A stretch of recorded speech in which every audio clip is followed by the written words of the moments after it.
What is up? What is up, everybody? Another episode of Marvel Bros and Friends. What's going on, Marvel Madness MCU? Marvel Madness here in St. George, Utah. My little boys tournament, my 11-year-old's tournament. So we're good to go. Pretty excited about his soccer tournament. He actually won 2 games tonight.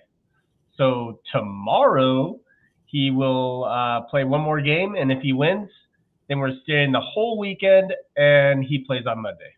Nice, man. Yeah. For all our viewers out there, we have something special lined up.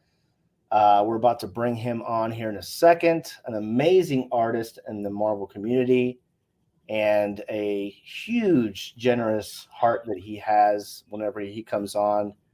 But we'll introduce him here in a second. So sit back, as always, relax. We'll see you soon.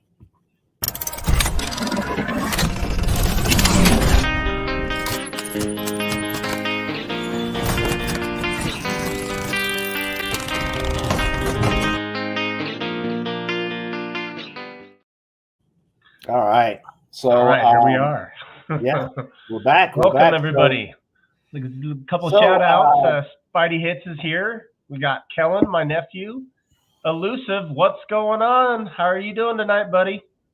And then Brittany, always glad to see Brittany in here. And there's 9 people already in, so appreciate you guys. Very nice.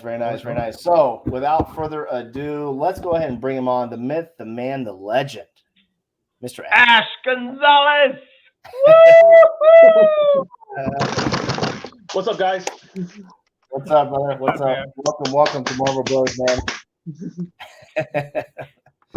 Awesome, man. Awesome to have you. We appreciate you, obviously, with all the crazy work that you always have to do, man. So we appreciate you having on Marvel Bros, man. And let's jump right into it, man. Let's have some fun. We got some questions for you tonight, and I'm sure chat does as well. So chat, make sure you put your questions in there for Ash. Let's make good with the time. And just to let everybody know too, I drew some sketches and then put them on the sides there. Man, those are awesome, man. This is Ash Gonzalez stuff, guys. Go check his stuff out. This is sweet. If you guys don't know him, please follow him on Instagram.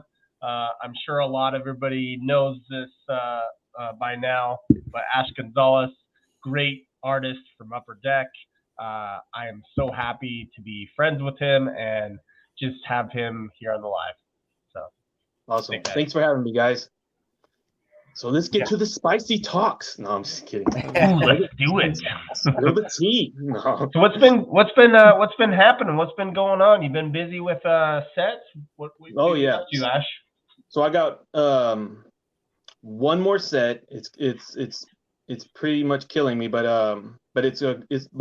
It's going to be good, and I am almost done, and then that is it. And then I'm on to finishing out a bunch of commissions, and then probably taking on more commissions. And other than that, that's pretty much about it. And then I'm still rocking out a whole bunch of covers. I don't know if I can get that one in. Cool. It's I took it away pretty quick because I mean it's like in the beginning phase, but there's a lot of signings going on, like for what is her name? I forgot. I can't believe I just blanked out. But this is the back of it. Oh wow! Yeah. She was on with Joe Pesci and the lawyer. What do they call that? With the Utes. The Utes. Yes, the Utes. My cousin Vinny.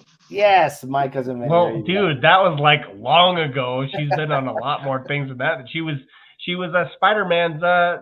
He was Aunt May. Come on now. Yeah, that's this is gonna be her on the front. Okay. And so she's signing, and then Samuel was signing. A whole bunch of people are signing. Oh, even Marissa Tomei. McCoy. Yeah, Marissa Tomei. There you go. And then I got some books I got to do for McAvoy. He's signing too, so I got to do a bunch of Professor X. And I think he's going to be at MegaCon. He's like calling you out. He's like, dude, Ash, we just covered that yesterday. Come on, bro. Shut up, Keith. Gosh, man. Oh, man. This is sweet. So. No, I also know. heard that Frank Miller is also signing. So big opportunity for Wolverine fans out there. Mm-hmm. Oh yeah, I forgot about him. Is he Yeah. is he at MegaCon? I think private signing with CGC. Okay. Wow. Yeah. Yeah, I forgot So about that. Cool. that came out this past week. Yeah, I think something's up. So if you want to get something signed by him, get on that. Get on it. I mean, I heard obviously he's doing the signing, and then you have another announcement. Not another announcement, but they're refreshing the previous post of Hugh Jackman signing, and people. I believe people have until the end of the month or something like that before their submissions can be accepted. Yeah, this month. In either end of this month or next month. I'm pretty sure it's this month. But it's pretty pricey. I'll have to check that out to see if I might have something. Yeah, it's pricey, man. We're talking like I know $500. That's kind of why I didn't. I kind of was like, wow, man, I already have a couple autos from Hugh Jackman. I don't know if I need a custom one. I mean, it would be nice to have a 340 signed by Hugh. Obviously 181, 180. Those issues of Hulk, his first appearances in Cameo. But I mean, $500. That's pretty pricey. Yeah. Well, let's talk about any pickups this week, huh? Yeah. Go ahead, man. You start. Okay, so the pickup I got, you have seen it. It was a big pickup. I actually saw in the Facebook group a guy coming over from sports, not knowing exactly all the ins and outs of Marvel cards. Those who know me can already might guess what kind of set it's from, just because it's my favorite set. So any guessers out there, I'm sure Vintage Lord knows exactly where I'm going on this. So this is the pickup I got. It is a Radiance of Wolverine from Vibranium, number to 50, in a 9.5 SGC slab. I didn't buy the card in the SG slab. I could care less. It's in the SGC slab. It's more so the card is out of 50, and these were killer. These went all the way up to $3,000 last year, and then down to maybe like 700-ish and all that stuff. But it was pretty much average about 800 to 1,500 last year. But I picked this up for a really good deal, and I will double up on it because I already have a duplicate of it. So pretty happy to have that. So lucky to find that. So there's some great steals out there right now with Marvel cards. And I think just with that being said, it's kind of the perfect timing with everybody getting their taxes back and all that stuff. I'll finally be able to push a commission over to Ash Gonzalez. Been talking to him for quite some time.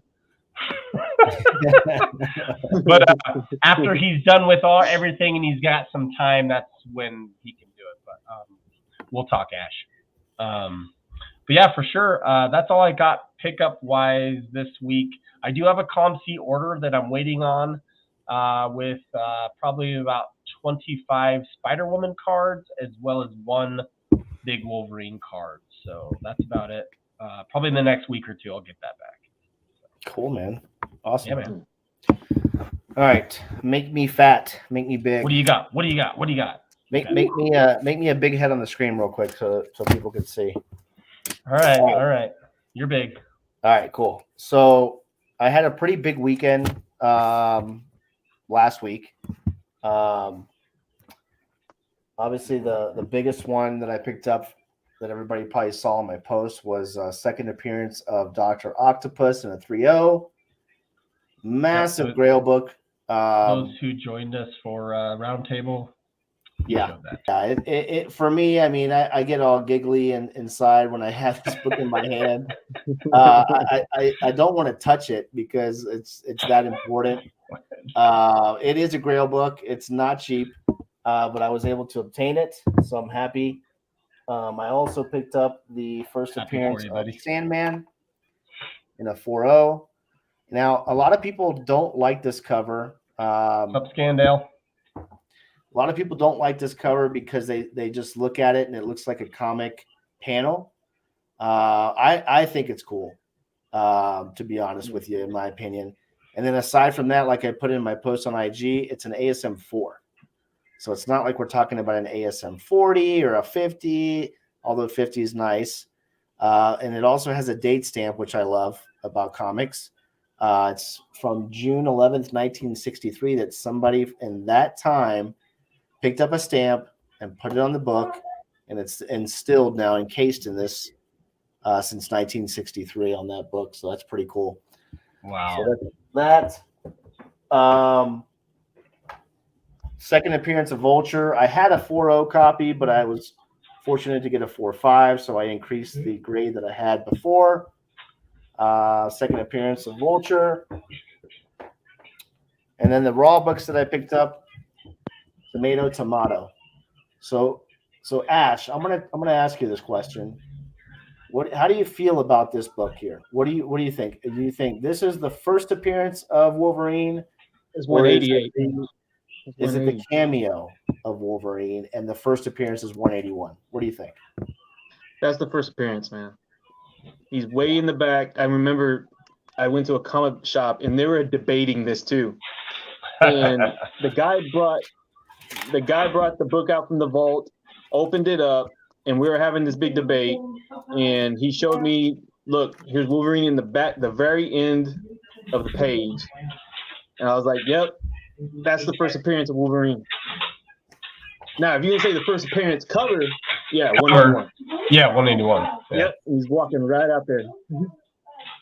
So on the last page, there you go, guys. If you've never seen the 180, now you have. This is the first appearance of Wolverine in comics, even though he's on the last page, last panel, but he's there. Whiskers and all, right? With whiskers and all.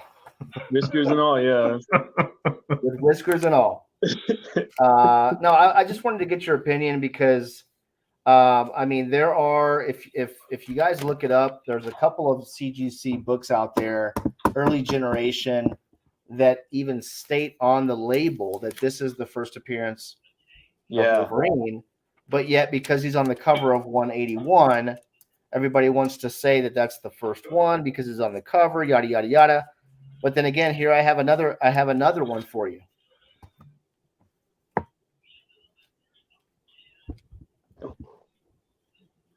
FF48. This is another pickup I had this week. And you know who the first appearance of this is? Silver Surfer. Is Silver Surfer on that cover? No, he's inside. He's inside, right? Yeah. So Silver Surfer would be on. Just give me a second.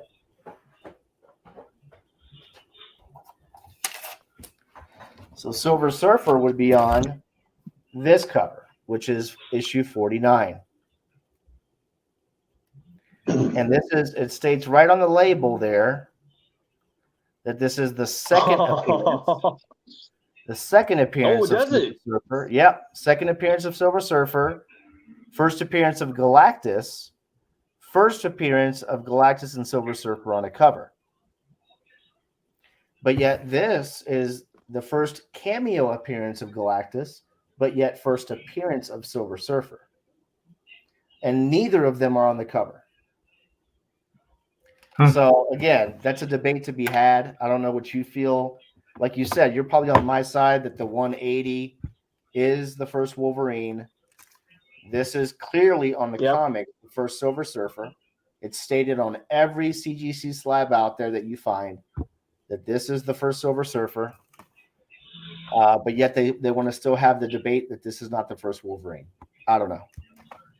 Yeah, if you want to be technical about it, I would say 180 is. I think any comic like person in the comics, like truly in the comics, has to agree that it is the first appearance in 180. And I've heard that time and time again from Marvel card collectors or comic collectors that 180 is the first one, even though 181 is shown as the first appearance on cover, which it is, but I mean that's kind of where I'm at. No, yeah, and Yeah.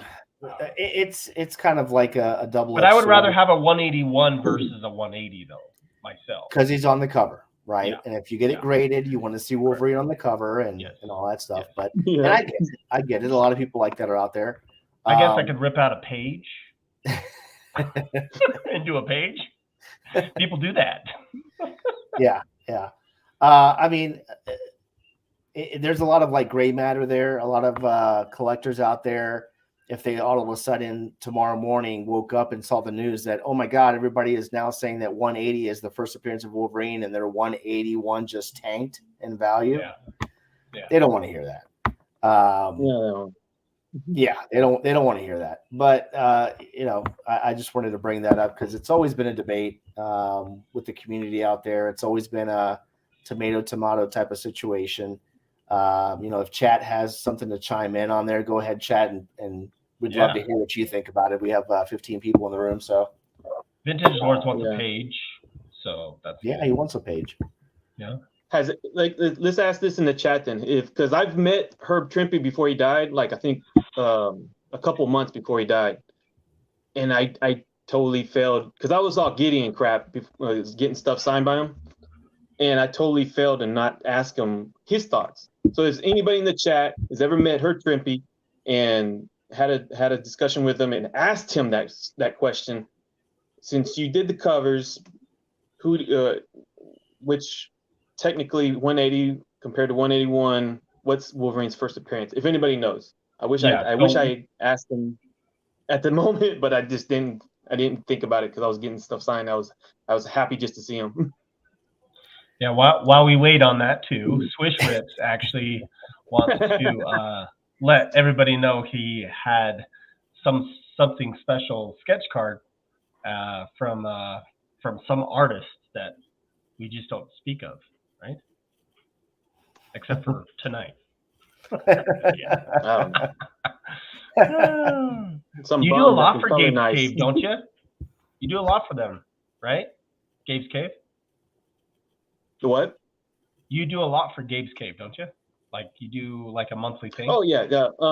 Just the past two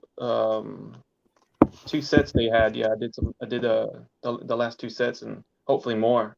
And I had an interview the other a couple months back with them, and man, they're really cool people, and they do a lot of cool stuff for artists and whatnot. So I really appreciate them. That's really awesome. Awesome. I think what they do is it's crazy because they have an agreement with the artists.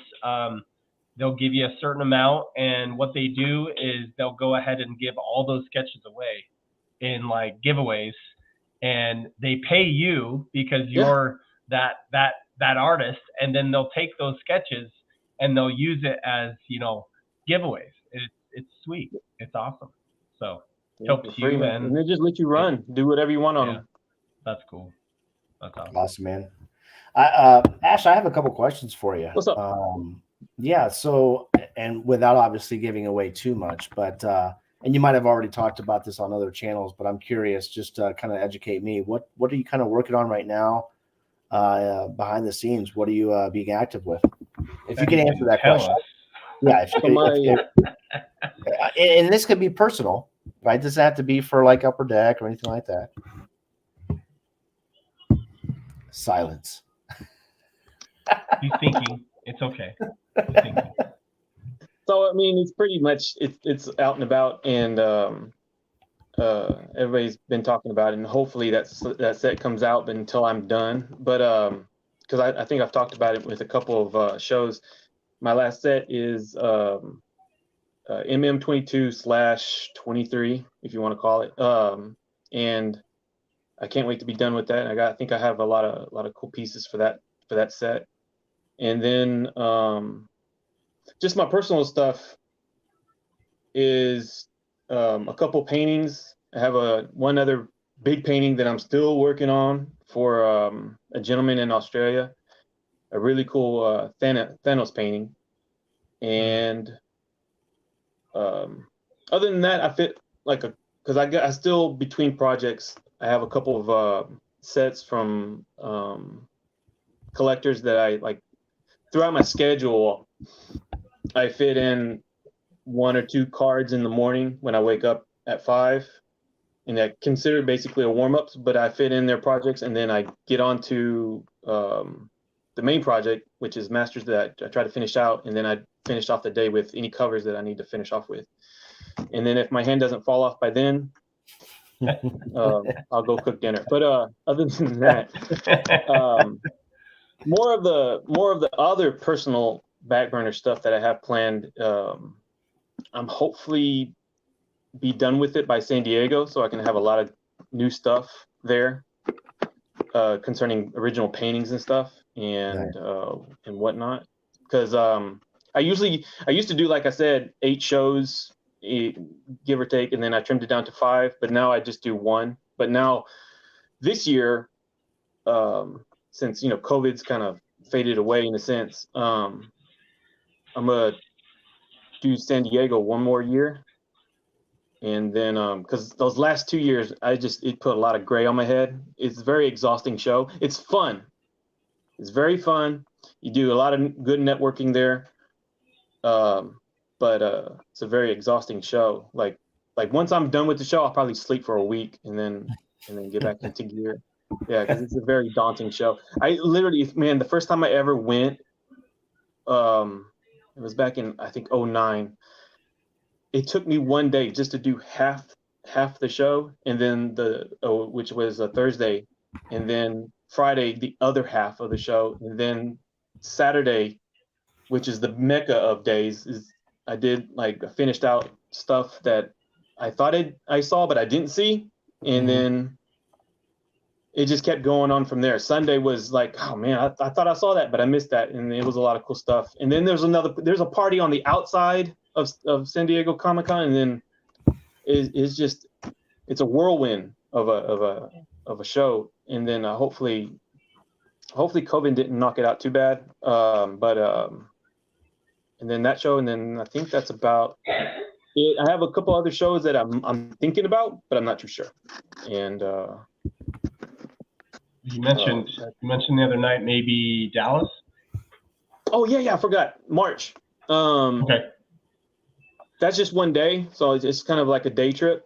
And how far are you from I was there? invited. The what? Are you flying there, or how far are you from Dallas? Where are you at? Oh, like 5 hours. So I'll just wake up in the morning, go about 102 miles per hour on the freeway, and then show up.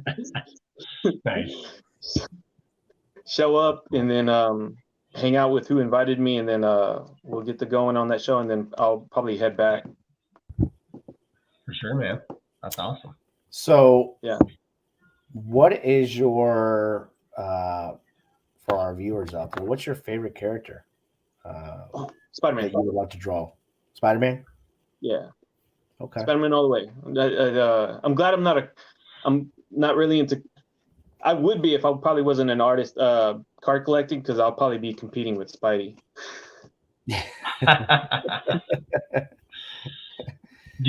So you like symbiotes too, right? Oh, and yeah. The black suit? Yeah. The black suit, the black suit I probably like more than his traditional red and blue. It just looks super sleek to me. Yeah. Now, I'd have to say that Spider-Man T-Rex kind of blew me away when I first saw it, because at first I didn't know what I was looking at. I was like, what am I looking at here? This is like amazing stuff. And I'm just like, that's a T-Rex. Oh my gosh, that looks Spider-Man. That just like it totally works. It was so good. It's so weird. When I was doing research for that, I found a comic panel where he's like the T-Rex, and he's like these little arms like shooting these big legs, and being chased by I think I forgot pterodactyl, which was the Hobgoblin version. Yes, I love that. I love that cover. His most iconic, obviously, cover. Yeah, that's cool. No, that's awesome, man. Awesome stuff, man. Awesome. No, I was just saying awesome stuff. And as far as that, I mean, some of these ideas, I know some commissions that you do, the ideas come from, the people that are asking you and all that stuff. Spidey had that great original with Michael Jordan and all that stuff, and Spider-Man and all that, and that was just amazing. And then after that, it's just like it was a trickle effect, like as far as, oh, can you do me this rookie card with this character and all that stuff, and it's just so cool the way that you do it, for sure. That was a good wave that, and it's still kind of going with that wave of sports crossover. Yeah. When Spidey came up with that idea, that I couldn't pass it up. So because I was like, that's an awesome idea, and then a couple of other clients came out of nowhere and said, can you do a Venom? Can you do another version of Spider-Man, and then maybe trickle in a couple of people in the background? You did a Bo Jackson Wolverine one, right? Yeah. Oh yeah. That one was cool too. That was cool card. Yeah, that one was cool. Michael, there you go. Yeah, because he's a big Wolverine guy. He is. He's competing with Josh. Believe it or not, him and me are buddies. Like, you know how like maybe some character collectors don't get along or anything like that, and they have competition, but like me and him get along. It works great. So yeah. So I have a two-part question for you here. What's up? Your obviously your sketch cards that you do for Marvel cards, right? And then you have canvas art, right? How long does it take between the two? Are the two obviously different in time-wise that it takes you to do both pieces? That's the first question. So totally different. Yeah. My fastest time on, like, let's say the quality of masterpieces, I can pump out, I remember 5 cards a day. If I go like full face portrait, all skin. And I'm like, that's like coffee, cocaine. No, I'm just kidding. I'm getting back to cocaine, but I'm like, that's all. That's like 5 cups of coffee, and I'm going without being bothered by my kids or my wife or anything like that. So anyways, portraits, my fastest time was it's 3 days on a 18 by 24 canvas, because usually it would take like a week, and like I said, that's like maybe full skin and whatnot, and then I won't ship it out. Like if, for example, someone wants me to ship it out, then it'll take probably like a good month process, because I have to let it completely dry until I ship it out. So if I get a commission for that, it'll probably take me like a week of drawing it so I can feel comfortable with it. Because that 3-day painting, that was quick, because I was trying to get that. I remember signed by Stan Lee at the time. It was a Spider-Man portrait. Signed by Stan Lee. I had a show in Dallas, and I wanted to go. Yeah, so I wanted to get it done because I was going to be in the show at Dallas, and I got into the show at Dallas just to get him to sign stuff. I didn't even care about the show, and because my whole tactic was like, if you get into the show as an artist, then I could get in the line quicker before the whole rush. And so so I worked something out with his agent, and that was a whole tactical thing, because it was a lot of give and take. And so I think that's about. So yeah, the difference the process between cards and canvas is totally different. And but I would prefer cards, kind of, because I feel like I get a lot more work done, and it's a lot quicker. Plus, paint is that's a whole different. I'm not sniffing turpentine all day instead of color pencil and stuff. Yeah, that was the second part of the question, was which one do you prefer most? Which is obviously you just said. I prefer. I prefer oil paint, because it's just more fun. It's more motor. It's more fun. I don't know how to express it. It's and it's funny how it's a roller coaster of emotions. Just you start out, it's like you're very low and like, oh no, how am I gonna? This is so daunting because I see so many colors in skin. And then once you're done, I'm like, oh, okay, that was a journey. of going ups and downs, up and downs, up and downs of finishing this portrait.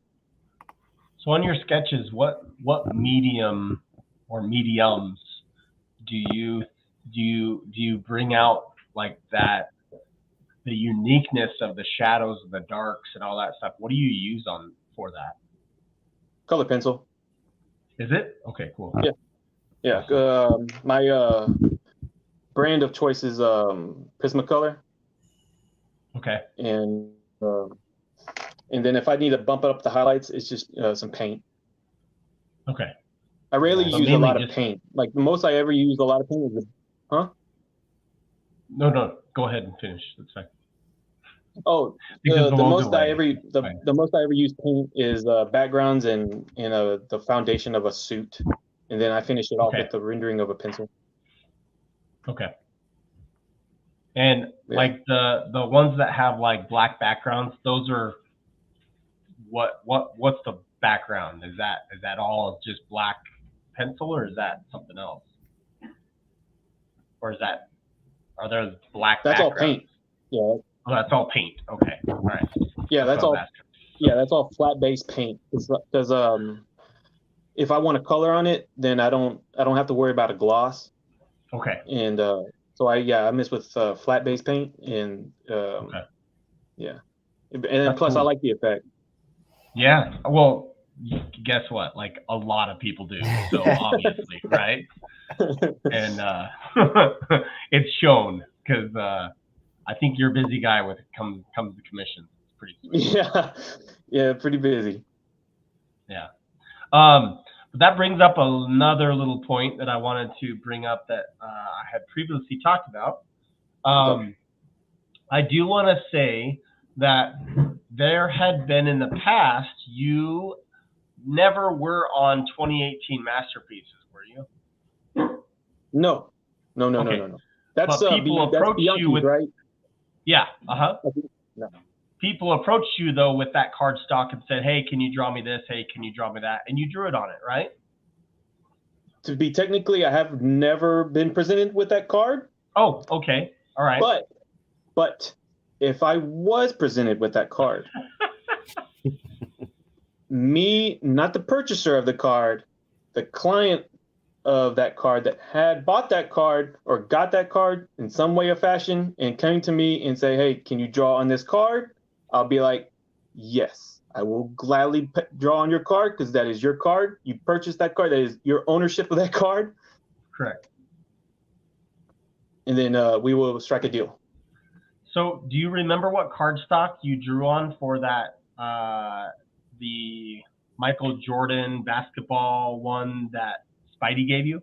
Yeah, that was that was the set that I worked on, which was a 20, the one with 1920, give or take. That was the one with David Palumbo. Yeah, Palumbo. Okay. That was okay. That was the set that I was in. You did. Okay. Nice. Yeah. Nice. Well, I mean, this came up the other day. I think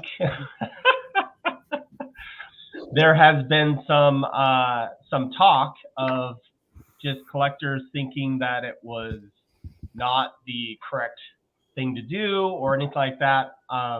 Me myself, I feel that it's a gray area to the point of being that it's okay because you have been contracted with Upperdeck to do other sets. I don't see anything wrong with an owner of a card coming to you saying, "Hey, I have this card that I own. I want you to draw on it for me personally," right? As long as later down the road, they don't try to deceive somebody saying that this was pack pulled and out of this set, and they don't do their research, right? That's why a lot of people just need to do their research and all that jazz, right? But if they knew who you are, I don't think it matters because it's like, oh, that's Ash Gonzalez. I don't care what stock it's on. Correct. Yeah. So just wanted to have your thoughts on that. So yeah. Yeah. So let's get into this. So first and foremost, here's an Upperdeck rule that I've been told by Upperdeck. You're technically not supposed to draw on the cards at all.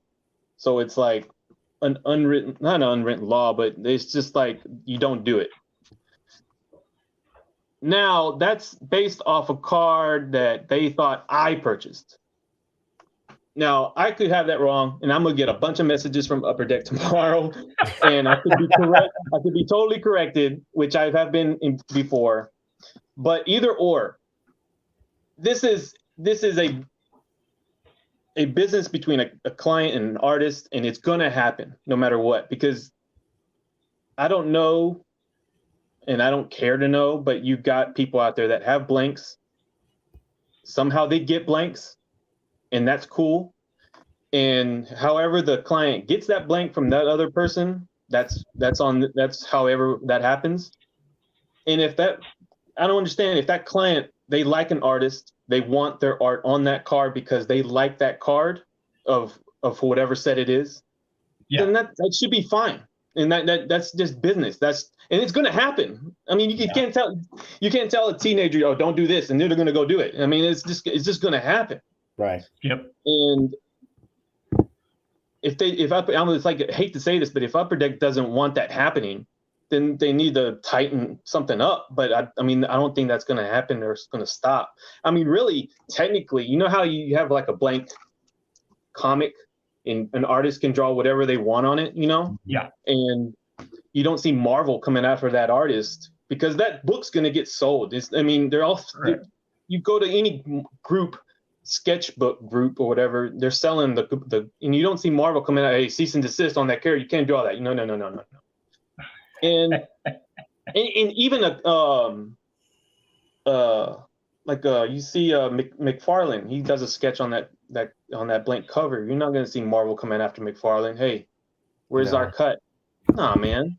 So if I was Upperdeck, I would be like, you know what? Let's figure out how to do something with these blanks instead of.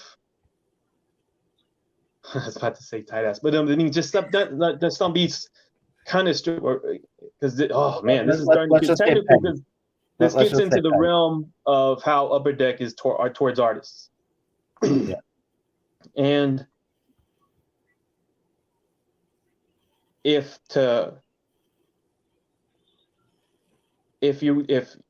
Upperdeck does not like artists drawing on their cards, then I would say in Upperdeck's benefit of maybe making some extra cash or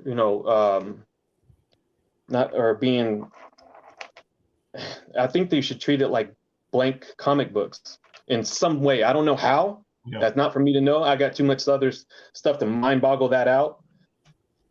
But that's how that's how I would look at it in a sense. Because how I look at it.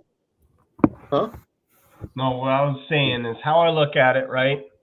If an artist wants to sell their sketch cards that they received, because they maybe get more out of a blank versus not, like I'll be honest, right? I've seen artists have blank sketch cards, okay?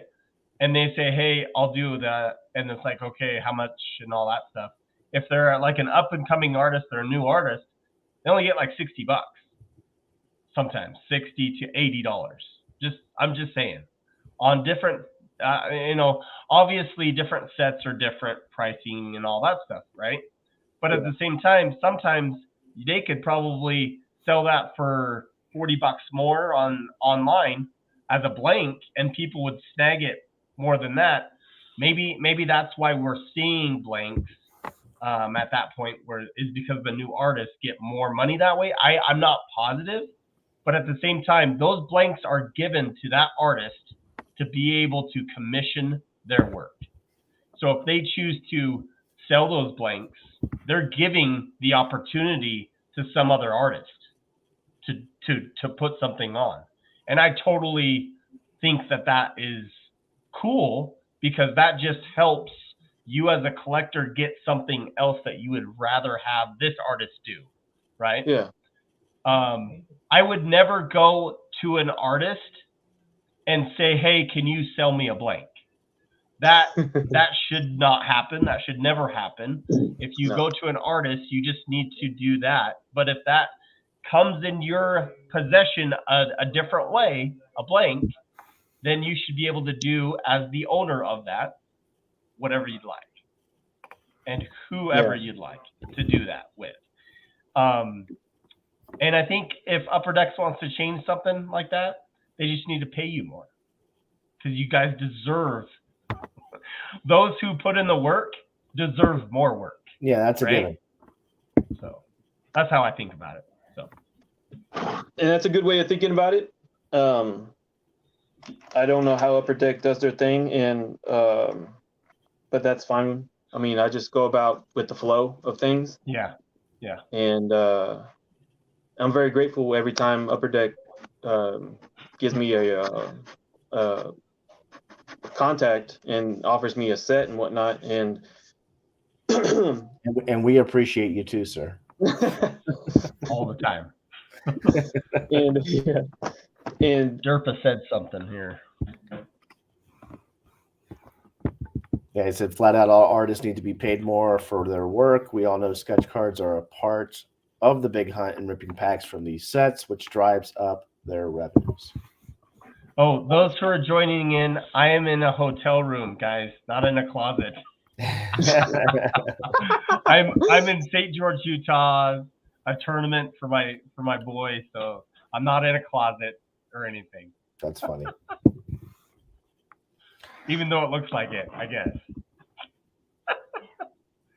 Yeah, so I'll give another example, and it was kind of weird because I had a couple of conversations with a couple of collectors. Then I had one with you earlier. Yeah. And it was about a certain group, and it totally jolted me for it saw the difference between two groups. Because I've been getting a lot of positivity, and it helps because you enjoy, talking and collecting and all that with this one group, and then you get gifted a card to do some work on it for something that you grew up in love with it. Because I'm more of a Star Wars guy, to believe it or not, and and I love Star Wars through and through, except for this whole jazz. That's a whole Our other Star Wars ratings just went up 50%. There's some news tonight that I'm bringing up about that, so we'll stay tuned for that. Cool.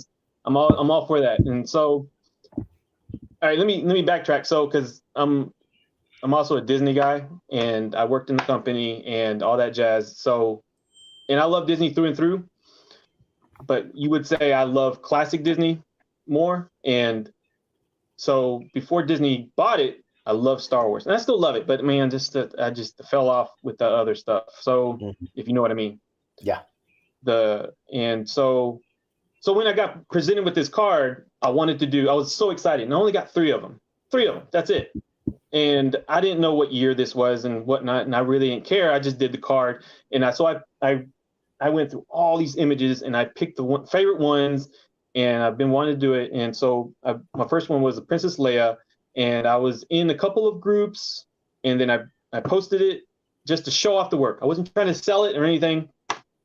I think on my Instagram, of course, I was trying to sell it, but I wasn't trying to. I just posted a thing. If you want it, bam, there you go. But all the other groups, I just wanted to show it off. And of course, it's Tops, and these guys went crazy. And like within an hour, and they tag team each other, and they is like, are you in this set? I'm like, well, I didn't at the chance. I was kind of like, I stepped back, and I wanted to see what was going to happen, because everything happened so quick. They were even helping each other. Like, no, they gave the one guy that was asking, that was administrator, a list, and that of course I wasn't in. I'm like, dude, it's 2015. I wasn't doing cards in 2015. So. And they don't know me. I didn't care. So, but it was coming out of the woodwork, and so then the comments was shut down, and then no one could comment. I'm like, what? So it took away that freedom, and then I think the post went down. So then I left. I'm like, all right, whatever. And oh, and then he called my work bootleg, and I think that goes into the last conversation that you had that you just mentioned about. Yeah. Well, what if an artist works on a card that artist was not in that set? Yeah. Because then I picked up in later conversations in other groups that other people were calling that bootleg because that artist did not work in that set. Correct. And I was like, damn, that's just wrong, man. And I don't consider that bootleg, but I can see from their point of view why they think that's bootleg. And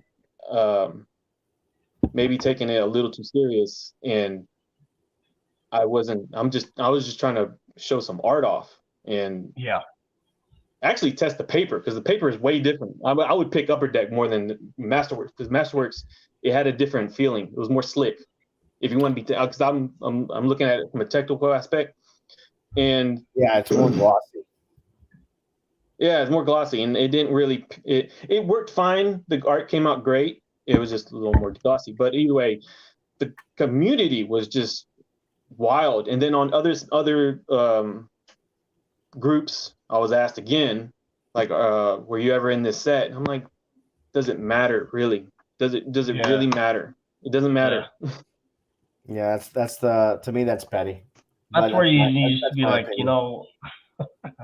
I'm a professional artist. I am hired by companies like Upperdeck. I have a passion for Star Wars.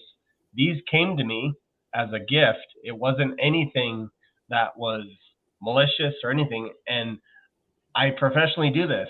Go and check my stuff out at the Marvel Card Group, because there's so many of us that love your art, Ash, and would kill to have anything put on anything. Like, you have your own card stock, and you've done the past couple years some cards for Secret Santa giveaways and just on your own stock, and it's just awesome to even have that, and it's just crazy to think that someone would say something to your caliber, is what I'm going to say, because you have a caliber to you.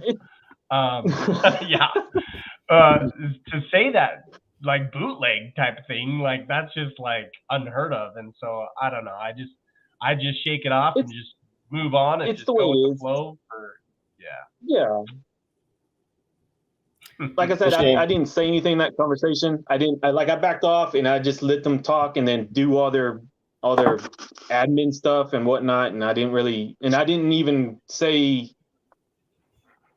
because the way it was going about, it was just the best not to say anything and just let the ants scurry and do their thing and and just back off. It's just a piece of art.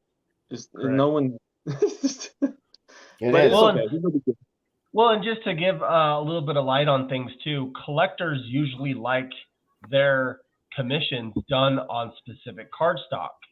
So if they can actually get cardstock from, like you mentioned, if I can get a cardstock that I love Wolverine, so I was able to get a cardstock of a future set of Wolverine and I have it, I should be able to, like, dude, I love that set because it's a Wolverine set.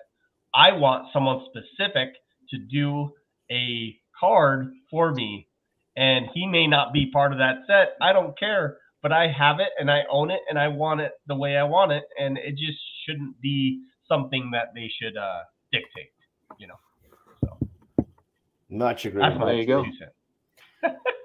Well, on to some juicy news, since we were talking about.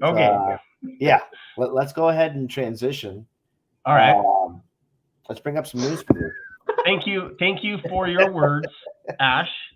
All of what you said, I agree with full-heartedly, and I just appreciate you as an artist, man. Man. We love you, buddy.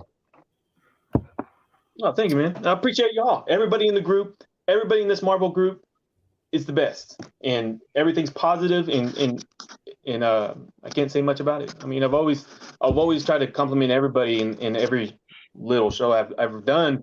Meaning little, because I've only done like maybe one or two, like Spidey's, and then I think the MCCU at the very first when the when the Masterpiece first set did what I did with Fasto.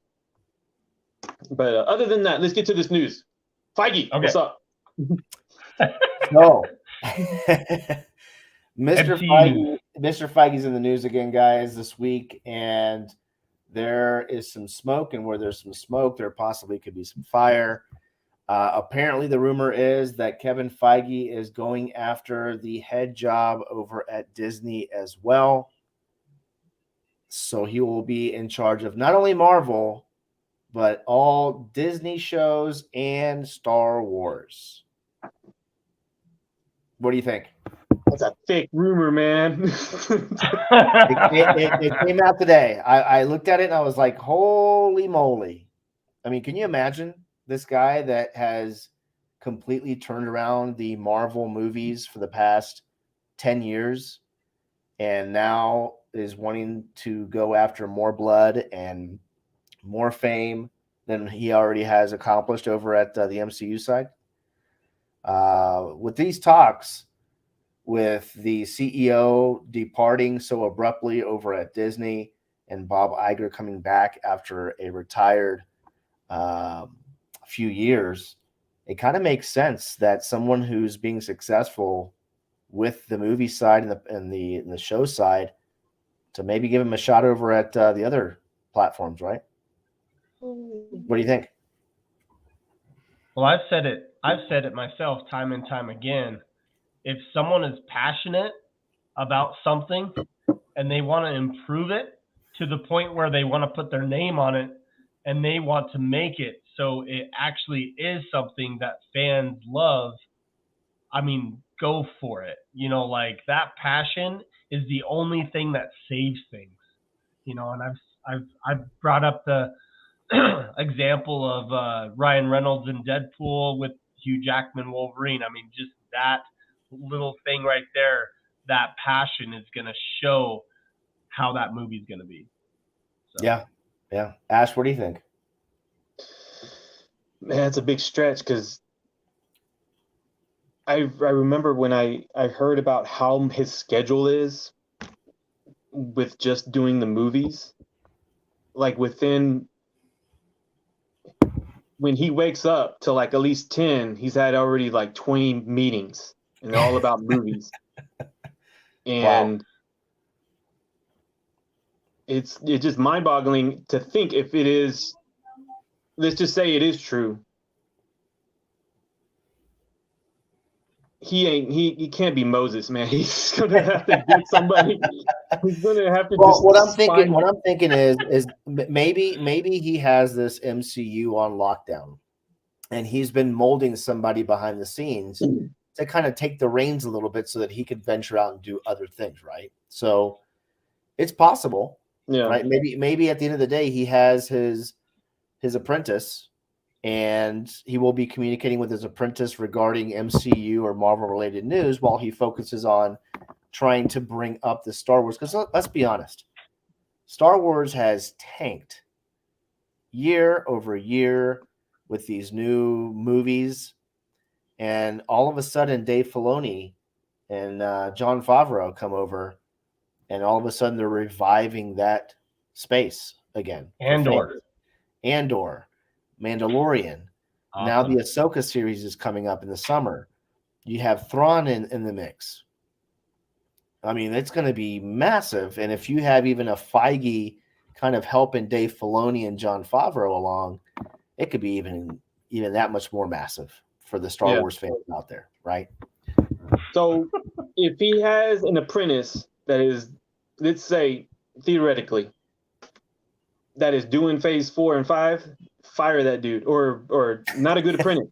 Find a new apprentice, because that's true. That's true. 9.9, you're fired. I don't want to go watch it. I don't want to go watch it. I've already told a couple people don't watch it. Ant-Man's like another Spice Kids movie or something. I don't get it. I don't. But then again, it's an Ant-Man movie. But I did like the 2 Ant-Man movies.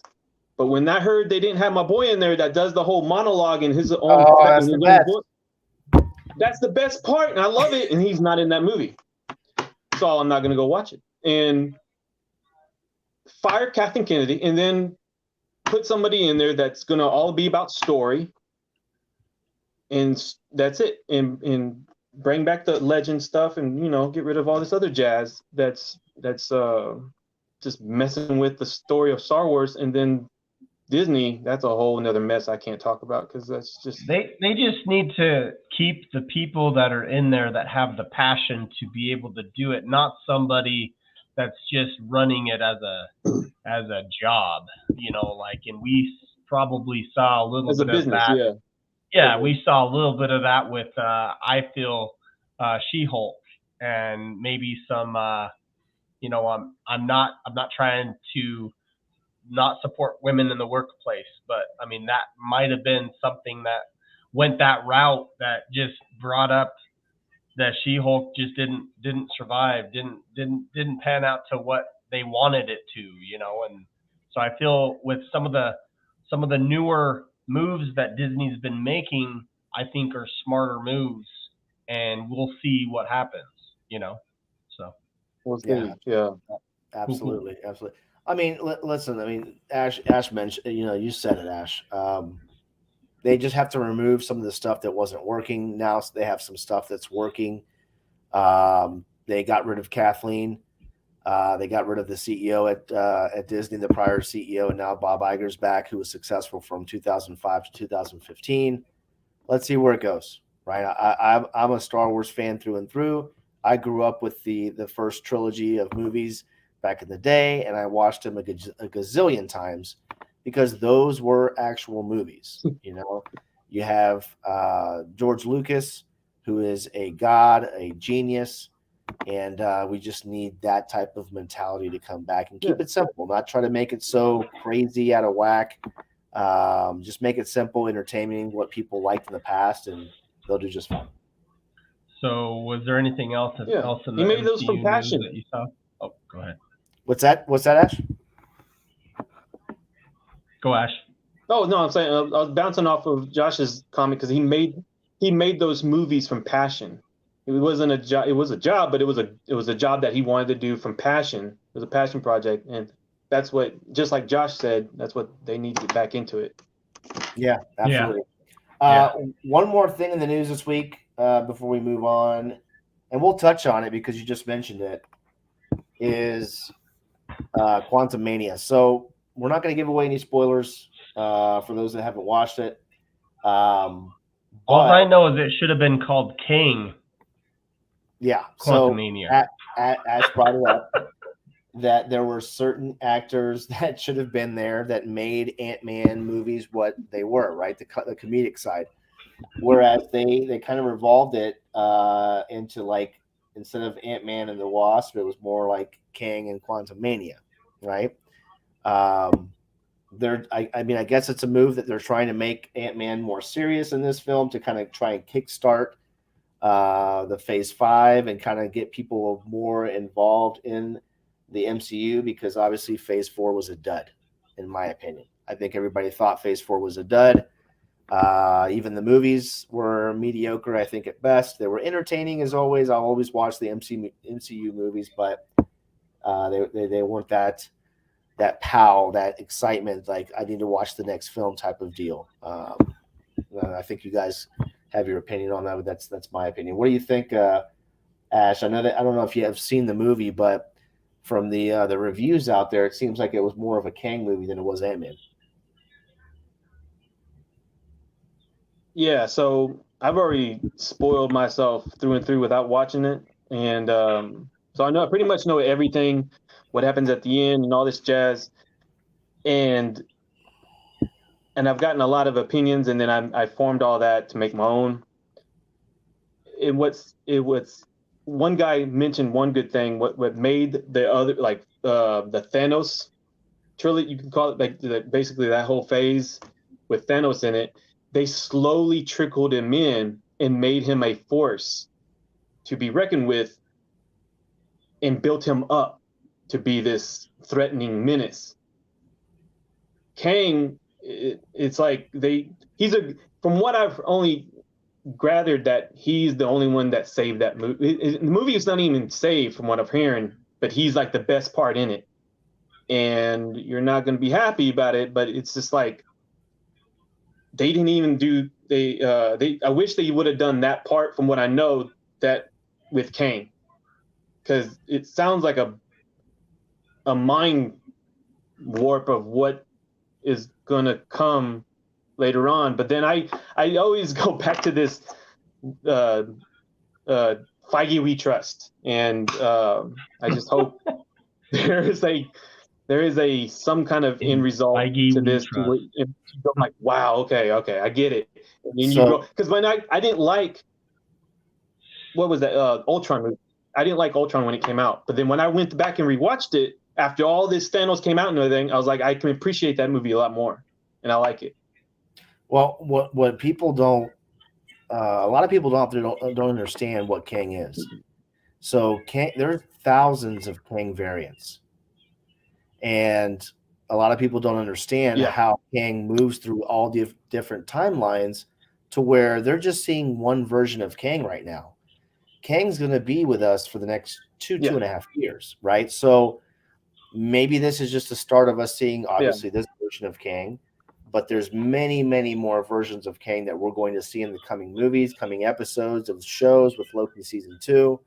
So I agree with you. I think Jonathan Majors is amazing in what he does. He played an amazing role, I think, in this movie. Oh, yeah. You know what I mean? But we're going to see a lot more of him, and we'll just have to. Only time will tell. No pun intended. Yeah, I don't want to add too much to it, but what I did want to add is all these shows that we're seeing right now are drivers into the MCU. Sometimes we may want to see something, but all it is it's part of the whole process, right? Just like Keith said, we are looking at it as this is a buildup, right? And some movies just get the shaft because it's a buildup, just like I mean, I didn't like the Eternals either. Okay, I wasn't a huge fan, but I did watch it. Okay, I did watch it. Okay, and the only thing positive that came out of that is just a little bit of preface on some of the characters that we may see in the future. But the whole thing was a mess to me. It was all over the place. But at the same time, it's a driver. She-Hulk, it's a driver. Like every little thing that Disney does, it is a driver to a bigger thing. But we hope, and just like Keith said, we trust. We hope that this whole process is going to come up and it will show something bigger. Yeah, I mean, with Kevin Feige, Ash said it. And Kevin Feige, we trust. At the end of the Eternals movie,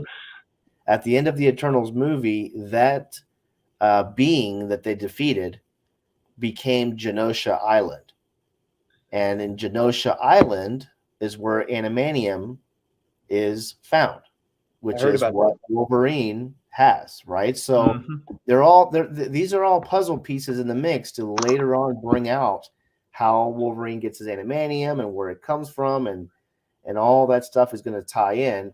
So again, in Kevin Feige we trust. We'll see what happens. You need to show a Venom card. That's all you got to do. I mean, having these 20 meetings in the morning, it's got to be something. They're all put away. 9.9. Manu.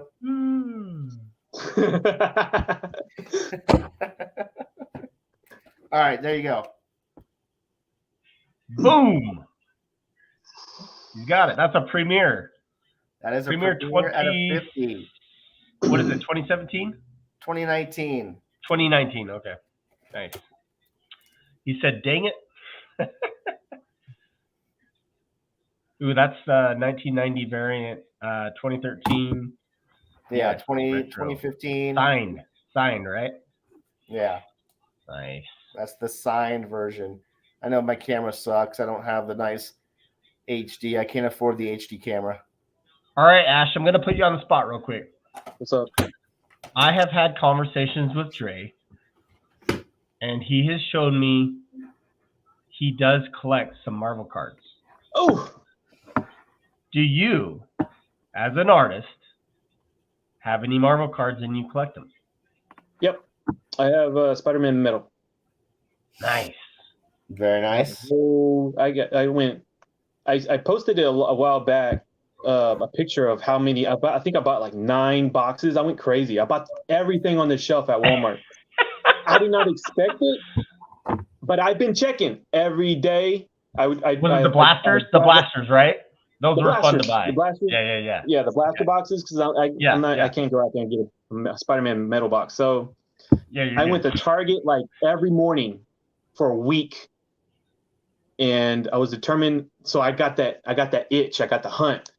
And then for some reason I went to Walmart to get some sweet potato pie or something stupid. And then I went over there to the card section. Oh no. Yeah, well, I did that. But it was another reason, because I saw somebody posted in the MCC group, he got one at Walmart. And then then and there, I dropped everything and left to Walmart. I went to Walmart. Yeah, and to get some sweet potato pie. And so so I saw like 9 of them, and I just took them all, bought them. I didn't think the machine was gonna let me buy them all, because I was gonna think they're gonna have a cap or whatever, but no cap. And then I opened up one, I think, or I opened up a couple on the show, I think Spidey's show or something like that. And then once I got off his show, I just couldn't stop. I just kept opening them. And I got a couple of cool stuff, but nothing crazy. So let me ask you this: when 2022 Marvel Masterpieces come out, you gonna buy a box? Depends on the artist. Yeah. Okay. Fair enough. Depends on the artist. I mean, that's what drives it. I mean, because that one guy, he does all that work, and I just hope it's somebody awesome that we all know, and he just blows it out of the park. I'm pretty sure he will. It's a masterpiece. He has to. And correct. Yeah, he has to. And so it just depends on the artist. So I want to bring up this conversation. What if an artist came from another realm, like somewhere like Magic or somewhere like Pokemon or something like that? What if an artist came from that realm? How do you think the Marvel community would react to that? I think cool, because I mean, Palumbo did the same thing. From what I gathered, he was straight from Magic, but he had that pedigree. But I didn't know that at the time. I didn't know his mom and dad was who they were. Yeah. All I first heard was he did a lot of Magic the Gathering, and I looked up his work, and I liked it, and so I think it will work, and it gives it some more flavor, and I like it, and I like the diversity of if they're gonna pull from another card group, then that's awesome. Especially those Magic the Gathering artists, they don't play. That is like some detailed art right there. Oh yeah. Yeah. And I think the same way, and I feel it will only help the community to have someone come like that, because it just brings more of that community over to Marvel, or vice versa. We might be interested in some of their stuff. So it just helps it as a one. I'm always for this. Everybody that knows or watches my channel or does anything with me, I'm always focused on one hobby as a community, not just Marvel cards, but Pokemon, sports cards, everything. So yeah. Cool, man. Yeah, because I'm not gonna lie, I've been gotten a couple offers to do Pokemon cards, but just to do like some of the animals, but in a realistic way. Yeah. But that's a whole nother project. I still got a mountain of work. I still got a mountain of work I gotta tackle, and all these other clients to keep happy. So I'm good. I gotta stay on track. Awesome. No, man. That's awesome. Awesome. So awesome, my friend. Cool. What else we got tonight? I think I don't know if I have too much more tonight, other than If anybody in the comments can think about anything that they want to ask Ash while he's here, while we have him, that's kind of what we wanted to do, is a little bit for you guys as viewers. Ask Ash. Whatever you guys want to ask him, ask away. But I appreciate your time coming on there, Ash, and appreciate you as a friend and as an artist and as just this part of community as a whole. I would say you're one of the favorites out there right now in the community, just because you're so interactive with everybody, and it totally shows, and it totally resonates with a lot of us collectors, and it's awesome. So, That's cool. Yeah. That's the best thing, man. It's all about networking and keeping that relationship strong and stuff. And I appreciate y'all for having me on tonight, even though it's like super late and stuff. But I'm usually a night owl anyway. So Armando had a question real quick.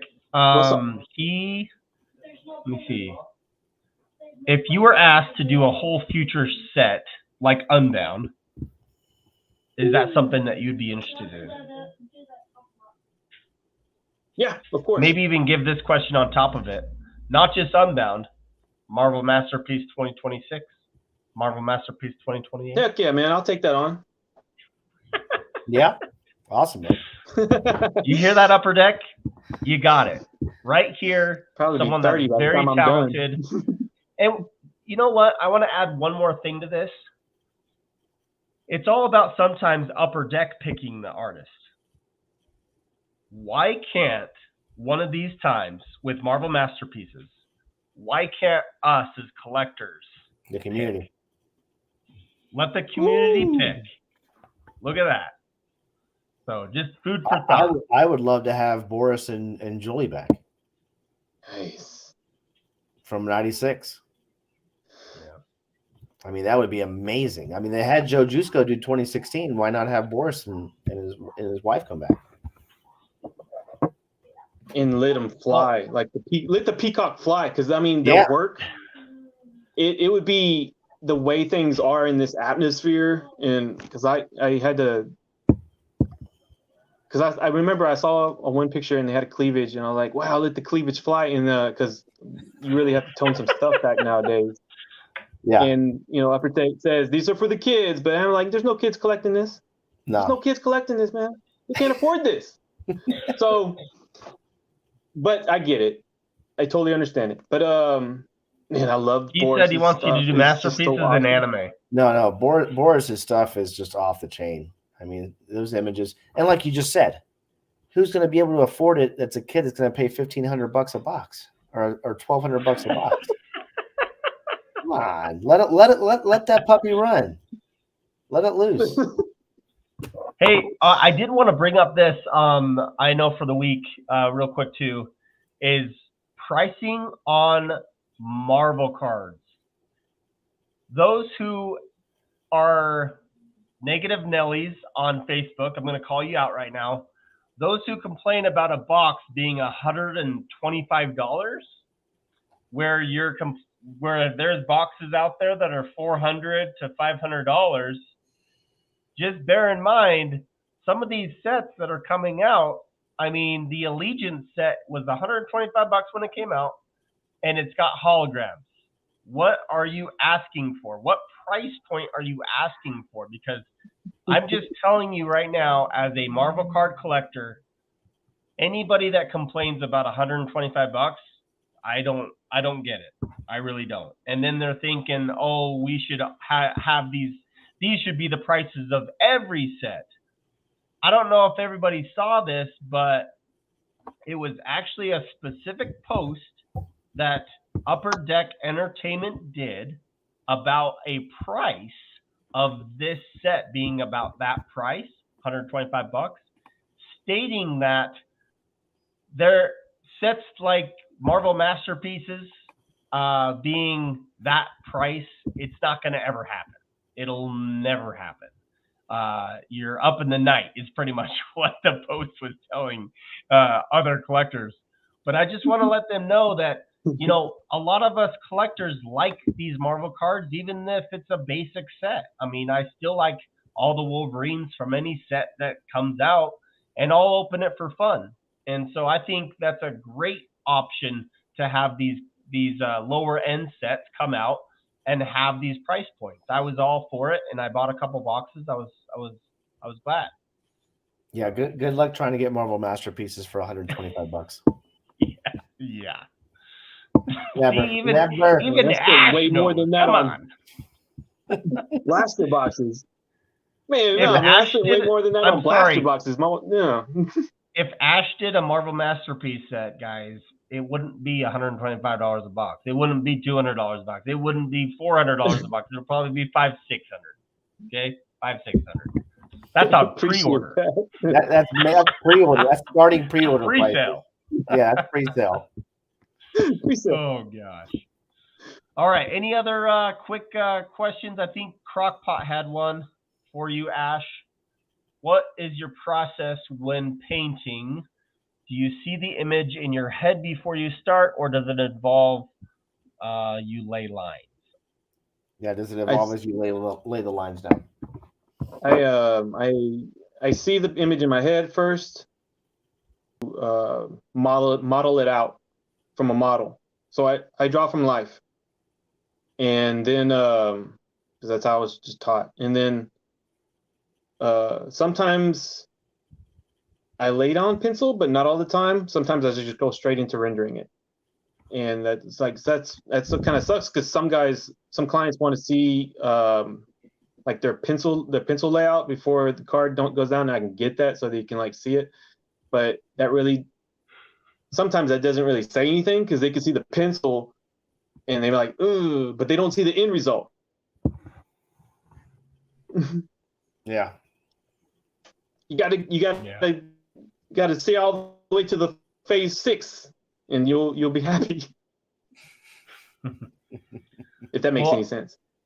No, I feel it does make complete sense. I know a lot of the images that you see or you try to make in your head to find out what you want to do.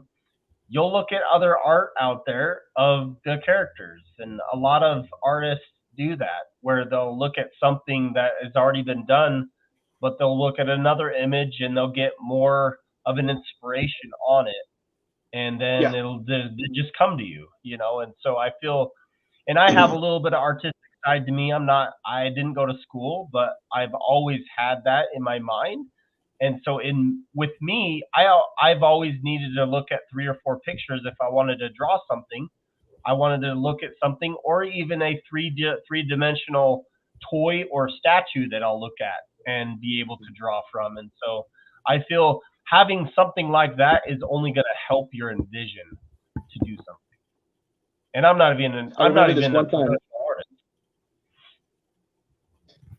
And I needed a reference, so I asked because Spidey has all these toys, and it's like, hey, I need a reference. Can you shoot me? Can you put I forgot who it was, but can you put him at this angle so I could see and make this light go this way so I could see how it looks and blah blah blah blah. And he did that. So that was one way. I was like, I need your help. I need your help, Spidey. Can you help me out? So yeah, that is awesome. It all depends on how you get the process. But yeah, sometimes it's kind of archaic. So the negative on price of product relates directly to what happened with Spidey Metal and cost of quality. I would agree somewhat on that, but I feel that there's still people out there that they'll probably be negative on anything that comes up. Yeah. But I definitely think that the quality should be good on sets. The focus should be quality first, and then they would work on price. But I do agree with that as far as that goes, that Spidey Metal was only pumped up because of Spider-Man, and that's where that price point came from, was the market, and that's kind of neither here nor there. But I do feel, let me see, he added one more thing here. should not be 125. Annual and holograms is less than 100. Yeah, I mean, I don't know. I'm not Upper Deck, so I really can't really say much to that. David Adams, we all know, are the main dealer when it comes to this Marvel product, and whatever agreement that Upper Deck has with David Adams and them, obviously Upper Deck makes money, but does David Adams take a little bit of advantage to that? They may, but absolutely. I mean, what to my understanding is Upper Deck sells everything at once to the David Adams, to the Steel City Collectibles websites. It's gone. And then those distributors dictate a price point. So after Upper Deck has already made their money, after they've given it to Dave and Buster's or David Adams and all these distributors, then the distributors put a price point on that obviously has a little bit of cushion in for them to make their profit off of what they paid. It's out of their hands. Yeah, so Upper Deck makes sure that product is sold completely. They don't dictate price. Yeah. But $500 is quite a bit. There has been, and I'm sorry to kind of wrap this price thing up. Yeah, except for EPAC, sorry. Except for EPAC. Oh, no, you're good. EPAC, they do dictate, but as far as physical product, they don't. Yeah, there has been some conversations from Upper Deck on earlier podcasts about price points, and they always talk about premium products being probably between the $400 range to on up, and they talk about premium products that way. Spider-Man Metal, I don't think was supposed to be a premium product. Wasn't supposed to be that high, but it got that high based upon some decisions that obviously we saw with David Adams and supply and demand, because there was Spidey Metal went quick, and we know that Spidey Metal didn't actually last on EPAC for more than a week, and it was gone or something, right? Yeah. So there has to be a little bit of that supply and demand there. Yeah, guys, be fortunate that you're not in the sports card hobby side of it, because those boxes are $2,000, $3,000, $4,000 boxes. Oh. Yeah. So be lucky that you're collecting Marvel cards and not sports cards, because you'd be that much more upset about the price points. Yeah, MM20 was actually a little less.